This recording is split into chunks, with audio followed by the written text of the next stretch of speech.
Now next to us is Eurovision royalty, and welcome to Cologne. We say to the young gentleman that has been not only winning the Eurovision Song Contest together with his singing partner, he also has hosted the Eurovision Song Contest when he came from Baku together with two ladies. We now welcome Eldar from Nikki. Hello Eldar, how are you? Thank you, I'm great. Welcome to Cologne actually. Is it the first time you're in Cologne? No, it's actually 10th or 12th time I'm in Cologne, and I'm really happy to be here in Germany once again, because it's like I feel here very home. Why so often is it so often that you come to Cologne?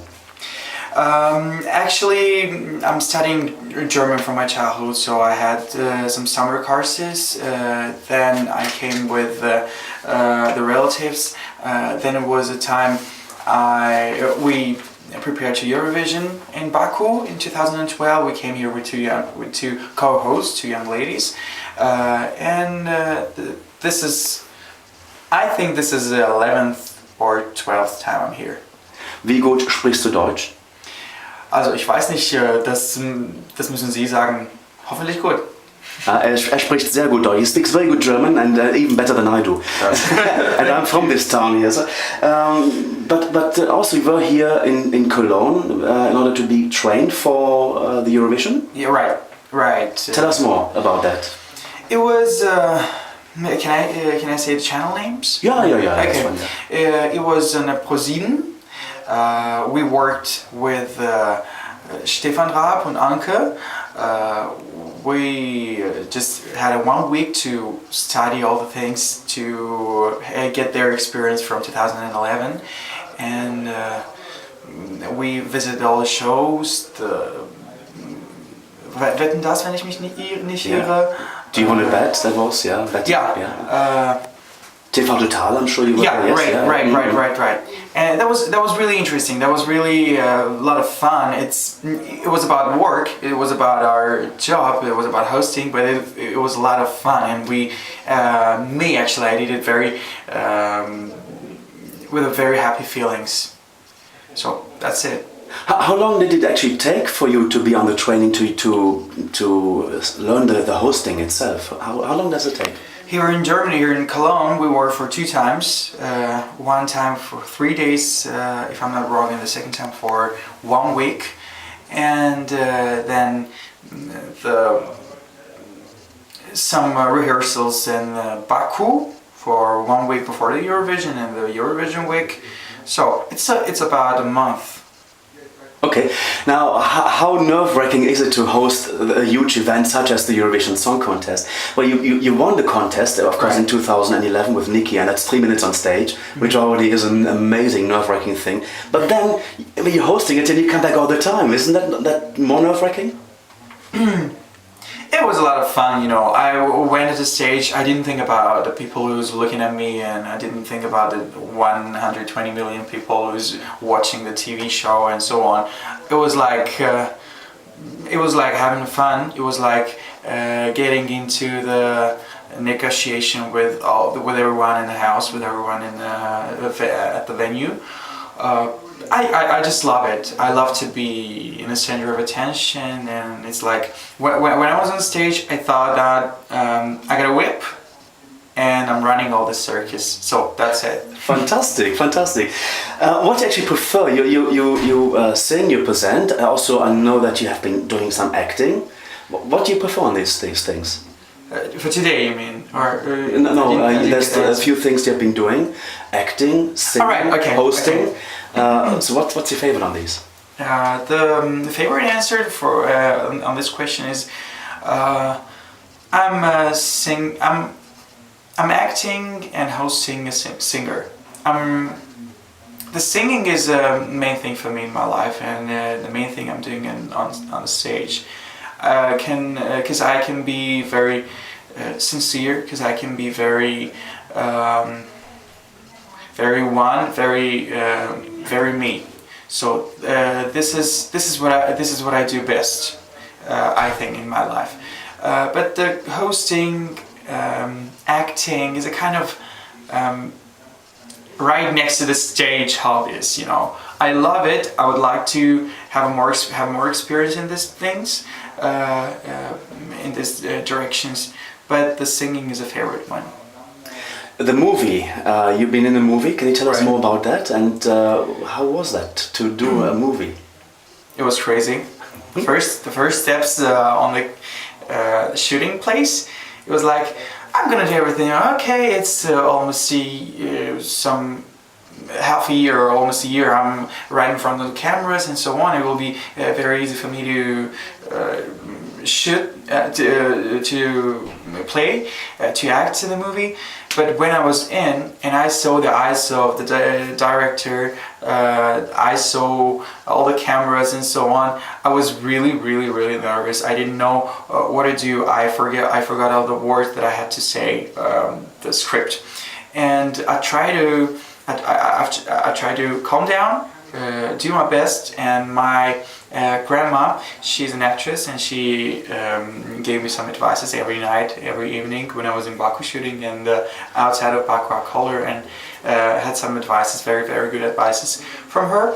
And the last days of shooting, I think I've done really good job, but that was only 2 or 3 hours of shooting. It's okay. What type of movie actually was it, and what's the name of it? No Fear, I'm With You, 1919. It's a kind of Azeri Romeo and Juliet story of the beginning of the 20th century.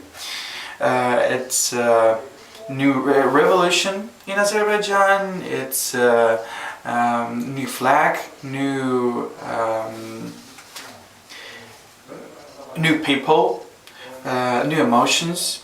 Everything about New Azerbaijan, and the kind of the part of all of it is a love story of 2 young people, like Manteki and Kapuleti, the 2 clans. They were like fighting against each other, but the young people, they love each other, and at the end of the movie they stay together.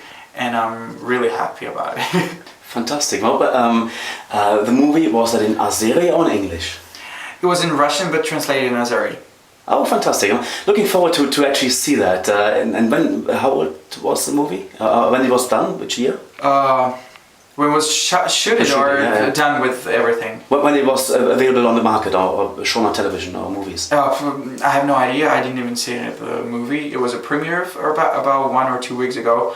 I was in the hall. I was at the venue. I was like, hello, and went away because I hate to watch my works right in front of a lot of people. I hate it. Mm-hmm. I'd rather sit at home, turn on the television and watch it there. Because when I'm watching my things, it's like, Eldar, you did that wrong and that wrong and that wrong. It's analyzing everything. It's better to do alone without anyone to watch. Yeah, fantastic. You mentioned the word venue. Yeah. Let's come up to the venue of Eurovision 2012, Baku's Crystal Arena. Is it still there? Yes, of course. What is it being used for these days? We have, in 1 month, we have a very huge concert, which is called Eurostars. All the Eurostars are coming to Baku, Rick and Poveri, Toto Cotugno, and so on. They will perform their favorite hits of all times in there, and I hope to get the ticket for my mom. Can you get a ticket for me too? I'll try. Fantastic, that's what you're doing. If not, I'm gonna get my mom's ticket out of her and give it to you. Before Eurovision also. Sorry? Visa also. The visa as well, yes. Before Eurovision, how did you actually discover that you wanted to become a singer and then go to represent your country at Eurovision? What triggered you? You might think I'm too old to remember it, but I can't remember it at all. I can't remember. It was like, I think the wish to be on stage was born much earlier than me, because it's like, I came to the world and I started to sing till I couldn't sleep without any radio song, without anyone to sing to me the lullaby. I couldn't. When everybody was very tired of singing to me, and it was about 1 or 2 hours, but I couldn't sleep. I wanted to listen to the songs. They turned on the radio. My parents, they turned on the radio, and it was like about after half an hour to 1 hour, I was asleep. So the wish is that came from my childhood, and so that's it. I never wanted to be someone else. I wanted to have some hobbies like diplomacy or like teaching someone or like languages, but the only wish I've ever had in my heart is singing as a stage. Wow, that's amazing. Yeah. Well, I'm really amazed to this interview is going fantastic. I really enjoyed it, chatting with you. Eurovision, what do you think is so special on Eurovision? To win or to what? What is the specialty of Eurovision? Why do people follow it? Because it's very far from nowadays music. It's very far from all the black and white tones. It's all about the fairy tales, to say, or it's all about the very interesting, very polite people, and it's all about all the colors of rainbow. So I think that's why it makes people listen to the music, even if somebody doesn't like it. You know, they watch the show because it's the biggest music show in the world, music competition in the world. It is just interesting. There is something that makes people turn on the TV on Saturday evening and watch the final show. Mm-hmm. Are you also writing music? Yeah. So tell us more about what gives you inspiration to write music, and do you find it easy to do that? You know, the stage and the music and all the things that we're working with is like up and down and up and down, and this up and downs makes me feel sometimes good, sometimes bad. Sometimes I don't really want to sing at all. I don't really want to come on stage anymore. But sometimes I don't want to get it up and sorry. I don't want to give up. I don't want to go out of stage. So the songs that I'm writing and the thing that I have inspiration from can be from people that I'm talking to, that I know, to countries that I'm visiting. Yesterday I was in my hotel room and I was like, here is something new. It's a new air. It's a new feelings. It's a new experience in my life. I should do something. I should bring some new music to my soul, into my album maybe. I did some things like on a dictaphone, but hopefully we're gonna have it in 2 months. Okay, so because you have been busy at the last few months to release new material. Yeah. Tell us about that. There are 2 songs that I released the next week. The one's called The One, and it is written by Swedish composers Mikael Veneres and Johan Jämtberg and me. So when I was in Malmö, I went to Stockholm, to record the songs. The one song, and I came back to Baku. My manager called me and said that we're gonna do some music video for you. What kind of song do you wanna shoot? I was like, let me think about it, and in 2 hours I realized that I have a song that we did in May. I called Johan and said that I really need the song, the last version of the final version of the song, final mix. And we did the first music video, and the one is like everyone was asking me, do you really think you're the only one, the one and only the singer in Azerbaijan or something in this direction? I was wondering.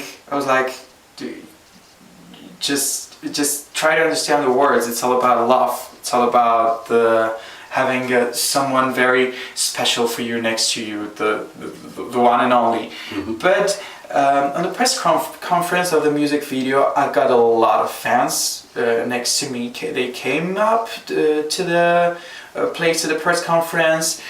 We did a lot of autograph sessions and so on, signing sessions. And I realized that the song is it wasn't dedicated to anyone, it wasn't dedicated to my love and so on. I'm single and I'm happy of it. But that day I really understood, I realized that it's dedicated to my fans, because they really love, they're really breathing with the songs, with my songs, and I'm very happy with it. I'm very proud of having them. And the next song we released yesterday as a music video. The day before yesterday was a press conference when I was in Baku, and then I came here, and yesterday it was on YouTube already. It's called In Your Head. It's written by Rob Davis and Emin Agalarov. They're very famous. Emin is very famous in Azerbaijan and in Russia and in the world. And Rob Davis is one of the most, one of the biggest composers, one of the biggest authors in the world. So the song In Your Head is called In Your Head. It's kind of warm and summer song. We wanted to release it in summer, but then we started to think about a lot of songs that are out and that are released in the summer. So we came to a conclusion. We decided to release it in winter time, in the cold time of the year, because it's like when you're really cold, when you really feel not that good, you can turn on the song and I hope that you will feel better. You'll feel warmer just a little bit. Amazing. You mentioned the composers of the song before, the one, Johan and Mikhail. Yeah. And they are the ones responsible for the Maltese entry the year before. Right. This is the night. Right. We met up there when I was in Malta with Nikki. I met Johan, and we wanted to do some song with Kurt, but then it didn't happen because I was too busy and Kurt was too busy with Eurovision and so on. Then we started to talk with Johan about our new material, about our new song, and he, if I'm not wrong, if I'm not wrong, it was like he sent me some songs. I choose the one song. No, I didn't choose anything. It was like I called him and I said that I really wanted to have a song. I wrote the lyrics. It was about in looking for this and so on, but the love came and struck me in the heart. So, but in a few weeks, he wrote me that he did a new words, new lyrics, and new music, and here it is. Just sing if you like it. I listened to that, and it was really, really huge. That was really good, without any promotion, without any music producing and so on. I was like, I'm gonna record it. As I said, I went to Stockholm to Gävle, then recorded it, and they made a music production, and that's it. The one is with you. Amazing. We're looking forward to see and hear that song, of course. Any idea or plan to put it on an album and sell it as an album together with other songs? No, talking about album, I don't really feel like I have to do an album right now. I wanted to have it maybe in summer, maybe in April in 2014, but not now, because it's like I'd rather have some good singles, some good new songs, but it is gonna be like separated.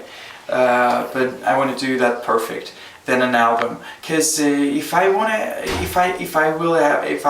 do an album, it will be like the same songs, but the different songs, but about the same thing. Every song is about love, or about losing, or about having, about changing, and so on. But it comes to love in the end. So not yet. Okay. I don't really feel like I have to have an album right now. In Düsseldorf, you went on the stage together with Nikki. Are you still in touch with her? She lives in London, I understand. Yes, she lives in London with her children, and she comes to Baku seldom, but we're trying to contact with her. Any more plans to work together with her and a new song? We did a song we did a together song with Nikki. The song is about Michael Jackson. It's dedicated to Michael Jackson, if you know.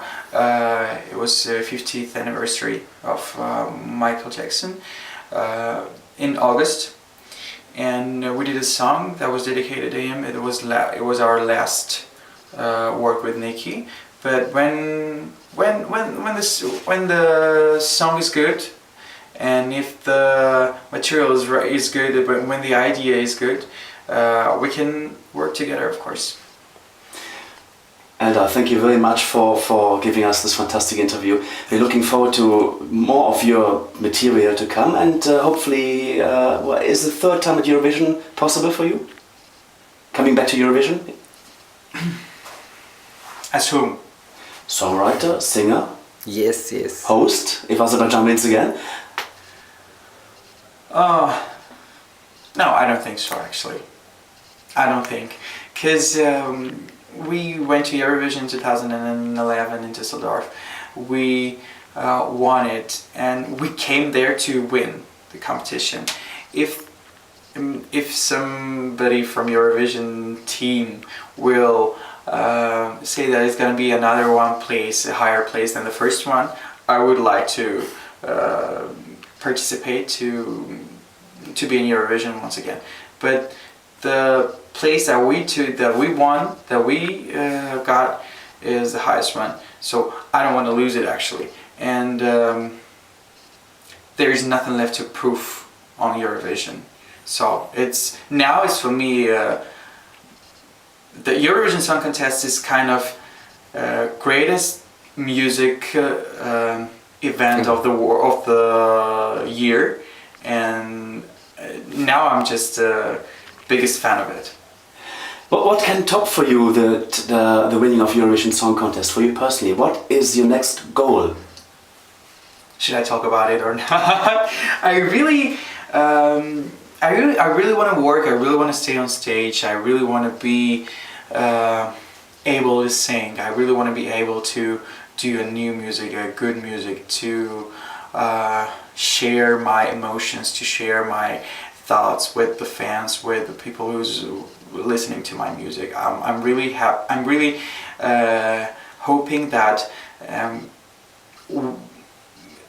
somebody will somebody's listening to the song and finding some really good things for him or for her, and to solve the problems, to be better, to live better in a better way.